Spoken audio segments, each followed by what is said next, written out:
Hello students, I am Amrita Indauliya, your NEET chemistry mentor. और students, आज अपन स्टार्ट करने जा रहे हैं आपका next part, that is about the electromagnetic radiations. अभी हमने लास्ट पार्ट तक आपके सारे के सारे फंडामेंटल पार्टिकल्स के बाद हम लोगों ने प्रैक्टिस सेट में कुछ एग्जाम्पल्स भी आपके साथ किए थे फंडामेंटल पार्टिकल से related as per the unit terms. अब इसके बाद हमें जो प्रोसीड करना है वो क्या है, होल ओवर EMR के ऊपर बात करनी है, यानी कि wave nature of electromagnetic radiations. So start करते हैं अपना ये पार्ट। आइए, अब इलेक्ट्रोमैग्नेटिक रेडिएशंस में सबसे पहले मैं कुछ चीज़ें बताना चाहूँगी। EMR, इसको आप रिप्रेजेंट करते हैं लाइक दिस। सबसे पहले मुझे एक चीज़ बताओ, ये थ्योरी पे हम बाद में जाएंगे, पहले मेरी कुछ चीज़ें सुनिए ध्यान से। आप मेरी आवाज़ सुन पा रहे हैं, ठीक है? या फिर आपसे आपके पास में खड़ा हुआ आपका कोई फ्रेंड भी बात करता है तो आप उसकी आवाज़ सुन पाते हैं। क्यों सुन पाते हैं, क्या रीज़न है? यहाँ तो आप कह देंगे कि मैम सेटअप है, आप माइक के थ्रू वॉइस जा रहा है या फिर ब्लूटूथ के थ्रू हम सुन रहे हैं फ़ोन पे। लेकिन वहाँ ऐसी कौन सी चीज़ है जब आपका फ्रेंड आपके जस्ट बगल में खड़ा होकर आपसे कोई बात कर रहा है और आप वो ईजिली सुन पा रहे हैं? तो कहीं ना कहीं अगर मैं यहाँ इसको रिलेट करूँ तो क्या आप ये कहेंगे कि साउंड को एक मीडियम की रिक्वायरमेंट होती है? बिल्कुल होती है। जिस मीडियम के थ्रू ये आवाज़ आप तक पहुंच रही है, हमने कहा कि हाँ जी, साउंड को एक मीडियम की रिक्वायरमेंट है।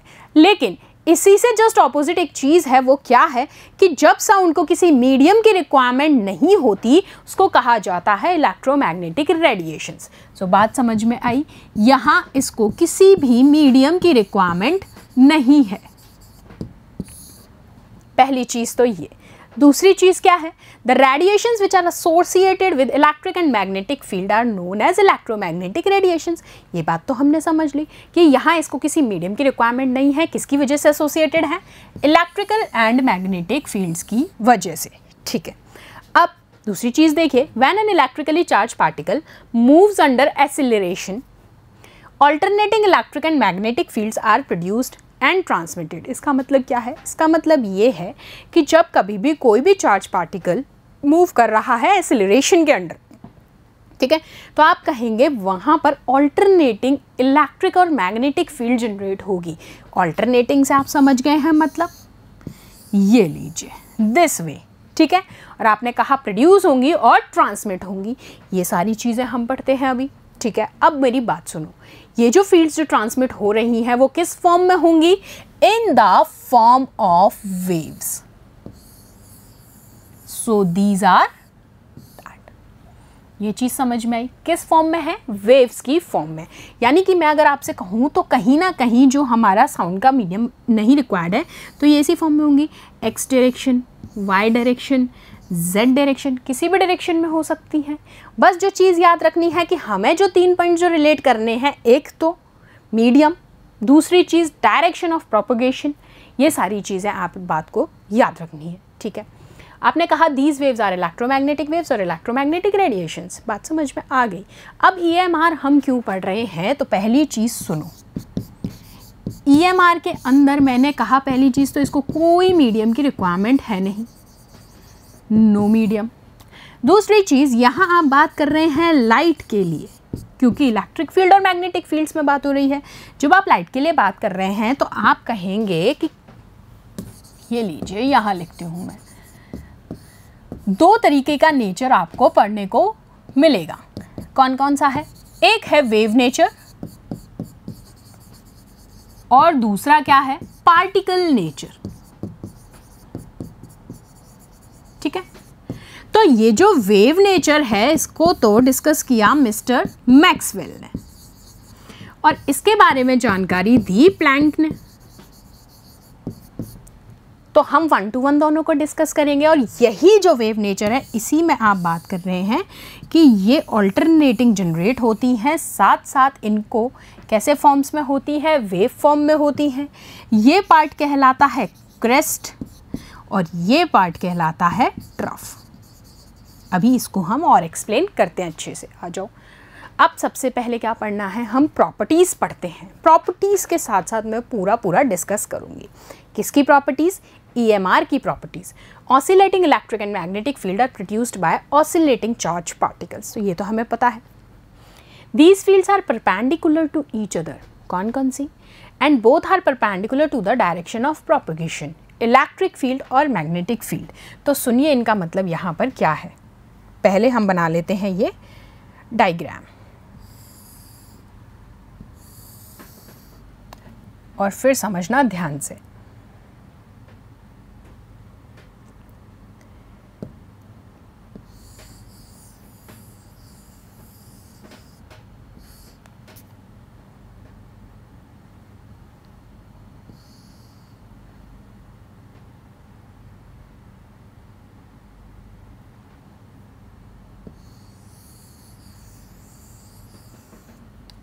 ठीक है,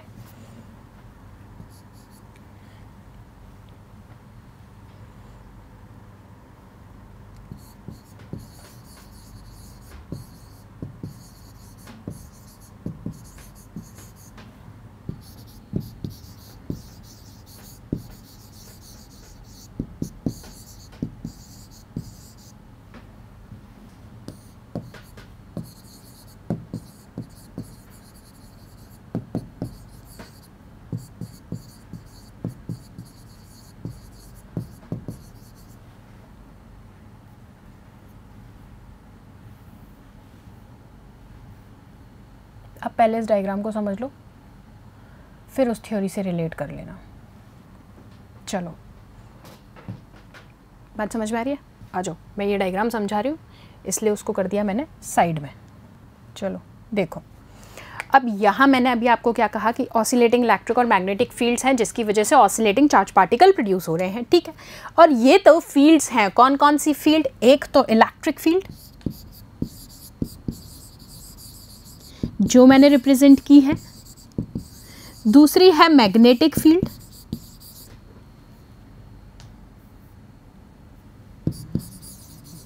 ठीक है, और तीसरी क्या है? Direction of propagation.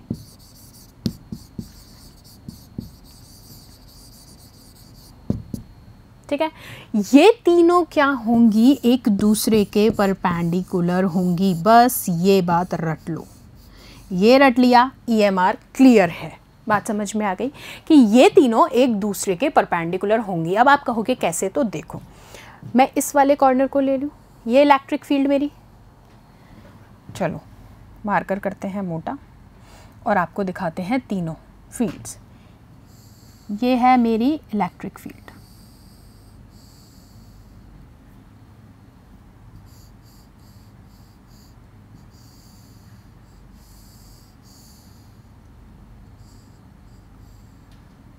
अगली बात समझ में? ये वाली है मेरी मैग्नेटिक फील्ड,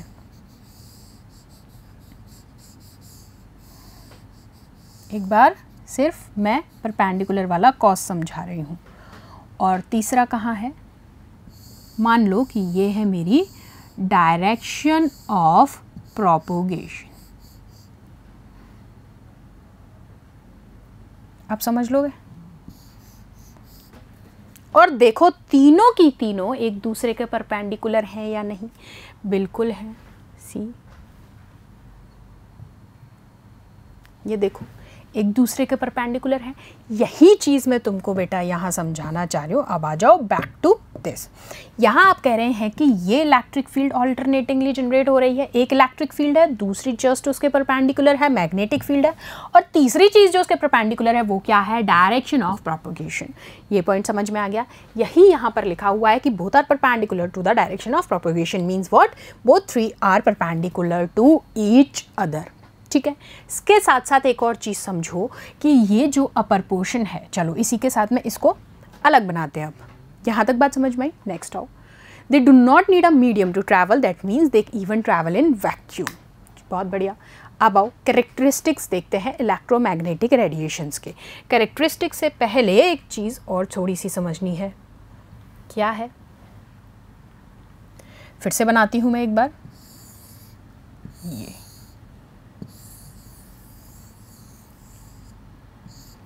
अब यहाँ जो बात याद रखनी है, ये जो पॉइंट हैं ये वाले, ये कहलाएंगे क्रेस्ट। ठीक है, और ये जो पॉइंट है ये कहलाएंगे ट्रफ। ठीक है, ये बात याद रखना, ये कहलाएंगी क्रेस्ट्स, ये कहलाएंगे ट्रफ। कैसे याद रखोगे? पहाड़ नुमा, क्रस्ट, कटोरी, ट्रफ। ऐसे तो याद रख लोगे, सबसे इजी ट्रिक है याद रखने की ये, कि पहाड़ जैसा लुक दे रहा है वो है क्रेस्ट, और जो कटोरी वाला फॉर्म दे रहा है नीचे की तरफ बेस में, दैट इज़ योर ट्रफ। ठीक है, यहाँ तक बात समझ में आ गई। अब करते हैं हम कैरेक्टरिस्टिक स्टार्ट। पहला क्या है, वेवलेंथ। आप कहते हैं it is the distance between two neighbouring crest और टू ट्रफ्स ऑफ वेव। कौन कौन सी क्या है ये बताया गया है ये कि नेबरिंग दिस एंड दिस, इन दोनों के बीच का डिस्टेंस या इन दोनों के बीच के डिस्टेंस को आप कहते हैं वेवलेंथ, जिसको आप किससे डिनोट करते हैं, लैम्डा से। It is denoted by lambda. पहली चीज समझ में आई। अगर मैं इसके यूनिट की बात कर लूँ, एसआई यूनिट में अगर मैं आपसे इसकी पूछती हूँ तो क्या हो जाएगी, दैट इज सिंपली मीटर। ठीक है, अब आप मीटर्स में लिख सकते हो। अगर आपको यूनिट टर्म्स में याद रखना है तो याद रखना, पूछा जाता है कई बार 1 आर्मस्ट्रॉन्ग इज इक्वल्स टू होगा तो होगा 10⁻⁻10 मीटर। ठीक है, अगर पूछ लिया जाए किसमें, 1 सिंपली नैनोमीटर के फॉर्म में, तो आप करोगे 10⁻⁻9 मीटर। ऐसे ही पूछ लिया जाए 1 पिकोमीटर इज इक्वल्स टू, तो 10⁻⁻12 मीटर। और एक और होता है FM, क्या कहलाता है ये, फेमटोमीटर, दैट इज 10⁻⁻15 मीटर। ठीक है, तो इस तरीके से आपको इसकी यूनिट्स भी याद रखनी है। बड़ा ही इजी सा है, समझ में आ गया। वेवलेंथ क्या कहलाता है, it is the distance between two craft और टू ट्रफ्स। ठीक है, ये कहलाता है वेवलेंथ। चलो नेक्स्ट प्रॉपर्टी क्या है, फ्रीक्वेंसी। फ्रीक्वेंसी को किससे डिनोट करते हो, न्यू से। अब देखो फ्रीक्वेंसी को कभी नहीं भूलोगे, अब जब मैं समझाऊंगी। जैसे फ्रीक्वेंसी का क्या मतलब है, फ्रीक्वेंटली से रिलेट कर लो। फ्रीक्वेंटली मतलब बार बार, लगातार। कैसे रिलेट करोगे, फ्रीक्वेंसी, फ्रीक्वेंटली, बार बार, लगातार। हो गया याद। और वो क्या है लगातार, ऑसिलेशंस। ठीक है, it may be defined as the number of waves which pass through a particular point in 1 second. क्या मतलब है इसका, आ जाओ यहाँ पर। इसका मतलब है ये जो वेव्स निकल रही हैं, फॉर एग्जाम्पल ये पॉइंट है, इस पॉइंट से फ्रिक्वेंटली जितने नंबर ऑफ वेव्स फटाफट निकल रही हैं, यही कहला रही है क्या, उसकी फ्रिक्वेंसी। बात समझ में आई। अब फ्रिक्वेंसी को ही अगर यहाँ पर मैं, तो फ्रिक्वेंसी समझ में आ गई, नंबर ऑफ ऑसिलेशंस, कि ये पॉइंट है, इस पॉइंट से मान लीजिए ये पॉइंट है, फटाफट बार बार जितनी ऑसिलेशन, जितनी वेव्स निकल रही है, ये कहलाएगी इसकी फ्रिक्वेंसी। कैसे डिनोट करोगे, फ्रिक्वेंसी को कहलाते हैं आप nu velocity of wave by wavelength.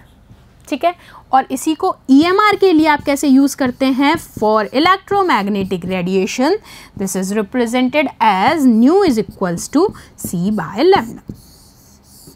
कर लोगे। और अगर यूनिट पूछ लेते हैं तो याद रखनी है, यूनिट कहलाती है सेकंड इनवर्स और हर्ट्ज। ये और है, ठीक है, सेकंड इनवर्स क्योंकि कहे क्या रहे हैं, इन 1 second which passes through a point in 1 second. तो ये लीजिए, याद रखना इन बातों को।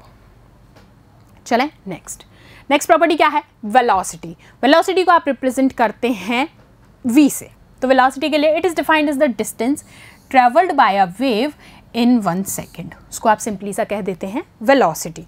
Then in vacuum all types of electromagnetic radiations travelled with the same velocity, और उसका वैल्यू क्या होती है, 3 × 10⁸ मीटर सेकेंड इनवर्स। v से रिप्रेजेंट किया जाता है। चले आ जाओ, नेक्स्ट है wave number. Wave number define किया जाता है number of wavelength per unit length. इसको बेटा डिनोट किया जाता है न्यू बार से। पहली चीज़ तो ये। दूसरी चीज़ क्या है, ये है number of wavelength per unit length. मतलब क्या है, आप लिख लीजिए इसको, nu bar is equals to number of wavelength per unit length. Writing थोड़ी सी अजीब आ रही है ना, कोई बात नहीं, समझ गए हो। वही चीज़ मैंने लिखी है, तो कैसे रिप्रेजेंट कर दोगे, nu bar is equals to 1 by lambda. और यूनिट की बात कर लें तो मीटर इनवर्स। ये लो, निकाल लिया तुम लोगों ने, कोई दिक्कत ही नहीं है। और क्या है ये, क्या दिख रहा है, वेव नंबर क्या है, जस्ट रेसिप्रोकल ऑफ वेव, क्योंकि उसको आप डिनोट करते हैं वेव को न्यू से। wave number nu bar is reciprocal of wave, means nu, sorry wave length है ना, वेव लिख दिया मैंने, वेव तो wave length that is new. तो ये बातें इसके बारे में याद रखनी है, कैरेक्टरिस्टिक्स इतना ही है, हमारे ज़्यादा ब्रीफ डिस्कशंस नहीं है। तो बात समझ में आ गई अच्छे से। चलो अब देखो, ये ऑसिलेशंस इलेक्ट्रिक फील्ड, ये मैग्नेटिक फील्ड और ये direction of propagation, all three are perpendicular. See वो मेरे डायग्राम्स थे, ये अच्छा डायग्राम है, सेम चीज़ है। This is your crest and this is your trough, ये रहे।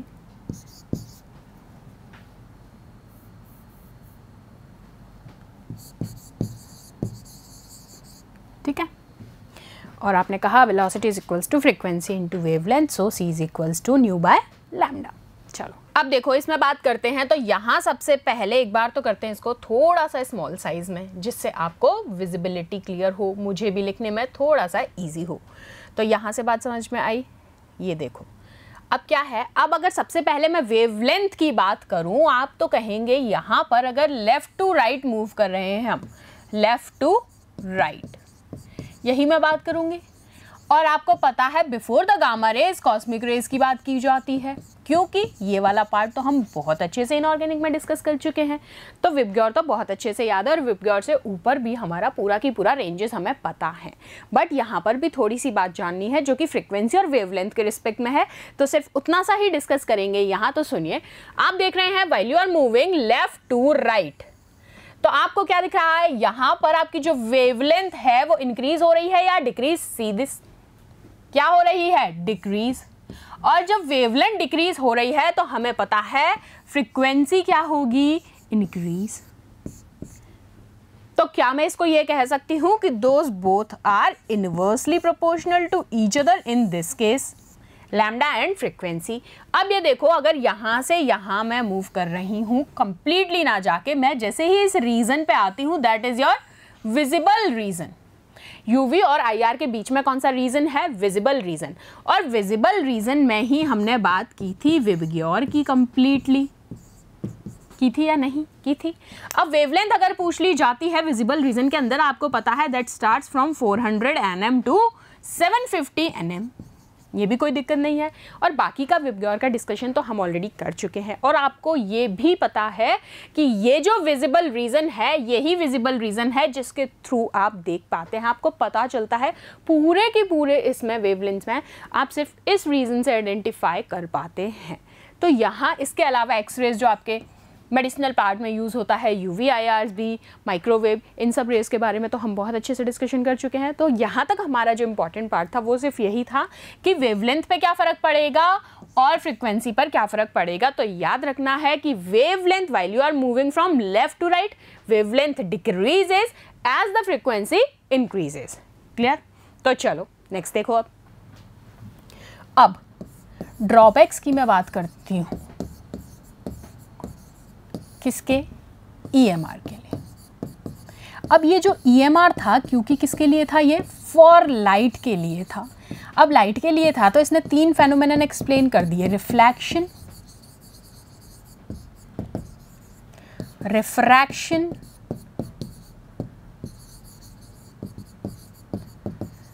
एंड डिफ्रैक्शन, यही है। ठीक है, चलो। लेकिन ये बात तो ठीक है मैक्सवेल जी की, ये तो कौन थे, मैक्सवेल। लेकिन ये क्या एक्सप्लेन नहीं कर पाए, कांट एक्सप्लेन व्हाट, ये आपने पढ़ा था लाइट, यानी कि किस किस के लिए आपने 2 पढ़े थे, वेव नेचर और पार्टिकल नेचर। लाइट में बात हुई थी तो इन्होंने होल ओवर वेव नेचर को एक्सप्लेन कर दिया, लेकिन ये पार्टिकल नेचर को एक्सप्लेन नहीं कर पाए। पार्टिकल नेचर को एक्सप्लेन नहीं कर पाए, जिसके लिए आगे जाके कौन, मिस्टर प्लैंक ने अपना हाइपोथेसिस दिया, जिसको हम पढ़ेंगे आपके साथ नेक्स्ट सेशन में, इसके ड्रॉबैक को कवर करते हुए। सो इसका ड्रॉबैक को कवर किया मिस्टर प्लैंक ने, जिसको हम आपके साथ डिस्कस करेंगे नेक्स्ट सेशन में। तब तक please revise this session in very well notes, खुद के हैंड नोट्स भी बनाओ, फ्लो चार्ट बनाओ, कैसे भी बनाओ, बस अब तुम्हें याद करना है। छोटा सा सेशन था but learn it well. Good, तब तक फिर मिलते हैं। Good wishes for your future. Next session में मिलते हैं। Thank you.